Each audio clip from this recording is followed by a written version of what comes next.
Good evening all of you. Crossing over का topic चल रहा है मेरा।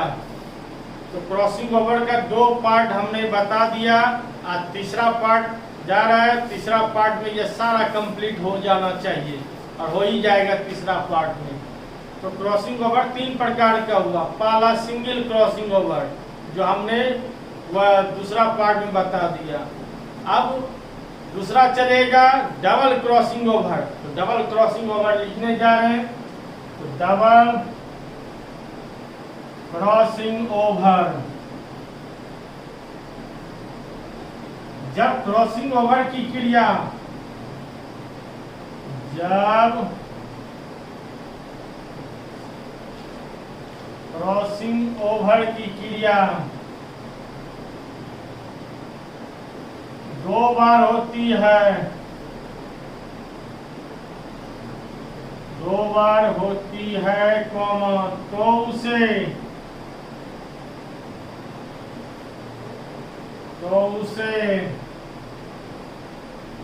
डबल क्रॉसिंग ओवर कहते हैं। तो उसे क्या कहते हैं? डबल क्रॉसिंग ओवर कहते हैं। अब सी नंबर चलेगा।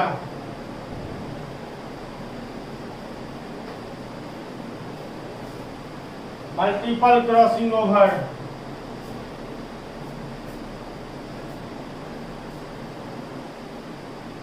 मल्टीपल क्रॉसिंग ओवर, जब क्रॉसिंग ओवर की क्रिया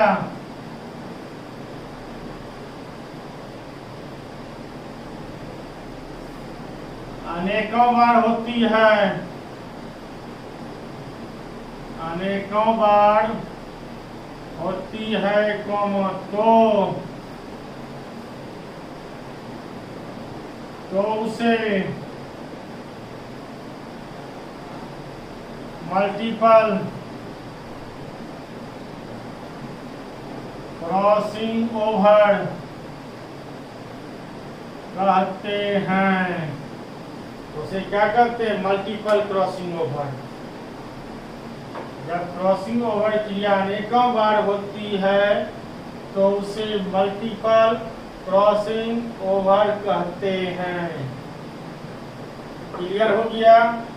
अब चलेगा significance of crossing over.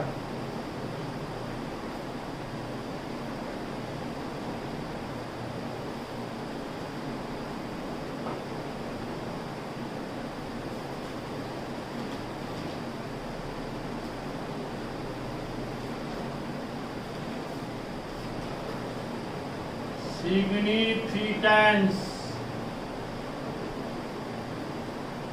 of crossing over, significance of crossing over, विनिमय का सार्थक,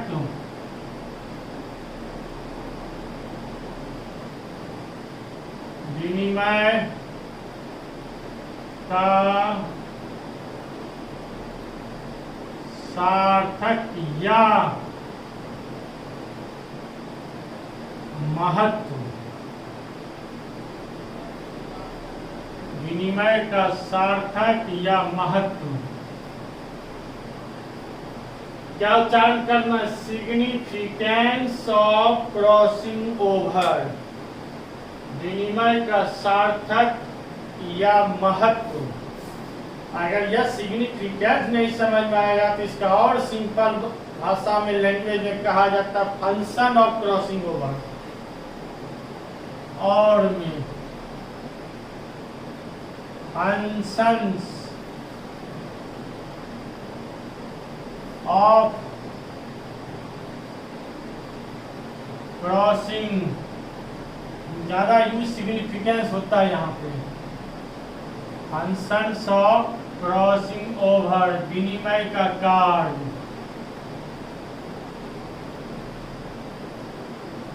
विनिमय का कार्य। इसका अनेकों महत्व होते हैं। इसका अनेकों महत्व, इसका अनेकों महत्व या कार्य होते हैं। इसका अनेकों महत्व या कार्य होते हैं। अब पहले समझ लें, तब इसको फिर लिखाएंगे। फर्स्ट पॉइंट, इसके माध्यम से जब क्रॉस किया, क्रॉसिंग ओवर विनिमय, विनिमय में आदान प्रदान, जीन का आदान प्रदान, तो जीन का आदान प्रदान होने के बाद किसका निर्माण होगा? न्यू जेनरेशन का। तो फर्स्ट पॉइंट, इसके माध्यम से न्यू जेनरेशन का निर्माण होता है। First point. दूसरा पॉइंट, इसके माध्यम से न्यू जेनरेशन में कैरेक्टर्स का निर्धारण होता है। कैरेक्टर्स में विशेषताएं, मनुष्य का कैरेक्टर मनुष्य के जैसा, जानवर का कैरेक्टर जानवर के जैसा, प्लांट का कैरेक्टर प्लांट के जैसा होता है। नेक्स्ट, इसके माध्यम से क्रोमोसोम में जीन सही तरीके से सजे रहते हैं। नेक्स्ट, इसके माध्यम से यह पता चलता है कि क्रोमोसोम में जीन के मैच्योरिटी का सही ढंग से काम किया कि नहीं किया। अगर क्रोमोसोम जीन सही ढंग से काम किया, मैच्योरिटी हुआ, तभी न्यू जनरेशन का निर्माण होता है। इसके माध्यम से यह पता चलता है कि क्रोमोसोम में जीन सही तरीके से कार्य करते हैं। इसके माध्यम से प्लांट एंड एनिमल्स की उत्पत्ति होता है। इसके माध्यम से किसका उत्पत्ति होता है? प्लांट और एनिमल्स का उत्पत्ति होता है। फिर मैं रिपीट करता हूँ, तब मैं लिखाऊंगा, पहले समझ लीजिए। इसके माध्यम से किसका निर्माण हुआ? न्यू जनरेशन का। इसके माध्यम से न्यू जनरेशन में कैरेक्टर्स का निर्धारण हुआ। इसके माध्यम से क्रोमोसोम में जीन सही तरीके से सजे रहता है। इसके माध्यम से यह पता चलता है कि क्रोमोसोम में जीन सही तरीके से कार्य करता है। क्रोमोसोम में जीन के मैच्योरिटी का पता चलता है। इसके माध्यम से प्लांट और एनिमल्स का क्या होता है? उत्पत्ति होता है। इसके माध्यम से प्लांट और एनिमल्स की उत्पत्ति होता है, ईटीसी, या इसका महत्व होता है। अनेकों महत्व है, मुख्य महत्व हम आपको बता रहे हैं, लिखाएंगे। समझिए बात को। फर्स्ट पॉइंट,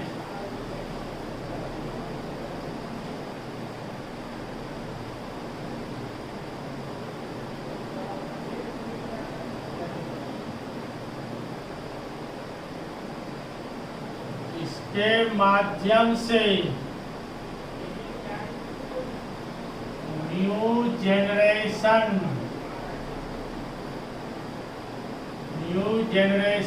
का निर्माण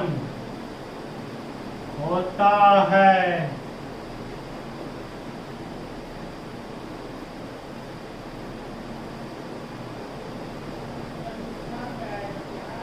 इसके माध्यम से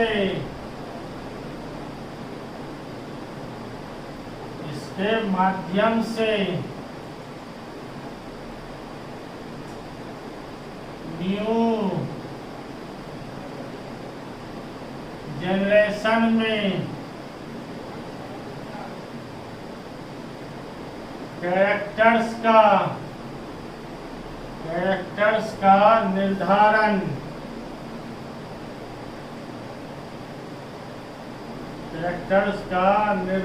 होता है।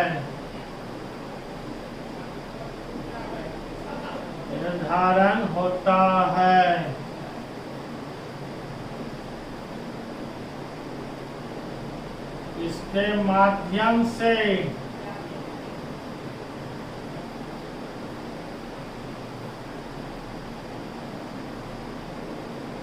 क्रोमोसोम में जीन सही तरीके से सजे रहते हैं, सजे रहते हैं।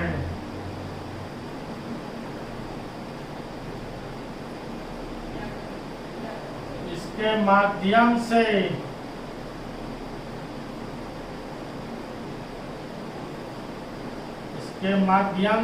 क्रोमोसोम में जीन के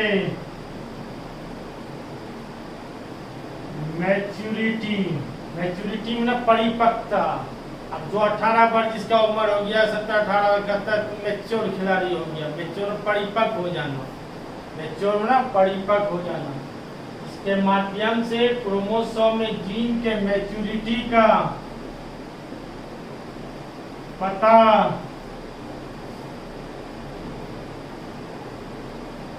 चलता है। क्रोमोसोम में जीन के मैच्योरिटी का पता चलता है। फिर एक बार दोहरा देते हैं, तब नेक्स्ट पॉइंट भी दिखाएंगे। इसके माध्यम से न्यू जनरेशन का निर्माण होता है। इसके माध्यम से न्यू जनरेशन में कैरेक्टर्स का निर्धारण होता है। इसके माध्यम से क्रोमोसोम में जीन सही तरीके से सजे रहते हैं। इसके माध्यम से क्रोमोसोम में जीन के मैच्योरिटी का पता चलता है। लिख लिए होंगे। अब 5 पॉइंट।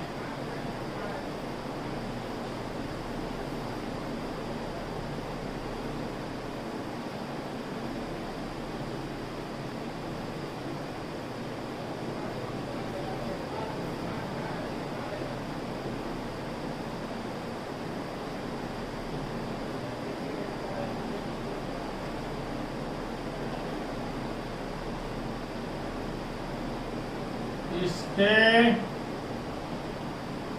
माध्यम से प्लांट तोड़ के लिख दिए।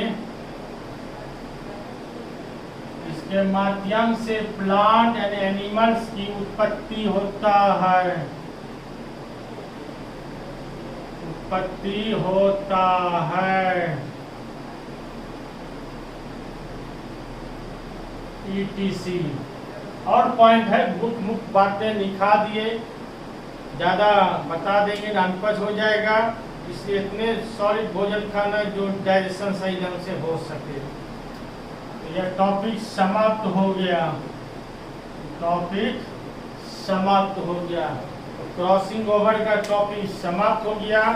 इसको 3 पार्ट में डिवाइड किए, छोटा छोटा वीडियो बना रहे ताकि आपको भी ज़्यादा परेशानी नहीं हो। एक पार्ट देखिए, फिर मन हुआ दूसरा पार्ट दूसरे दिन, तो दूसरे दिन देखिएगा, फिर तीसरा दिन मन होगा तीसरे दिन देखिएगा। इससे आपको स्टडी करने में सहूलियत होगा, इसलिए इसको सीरीज बाय सीरीज डिवाइड कर रहे हैं। और इसको गहन अध्ययन कीजिएगा और फिर वही बात, मेहनत करें। तो हमारी कॉन्फिडेंस को बढ़ाने के लिए आप सब्सक्राइब अवश्य करें। Thank you.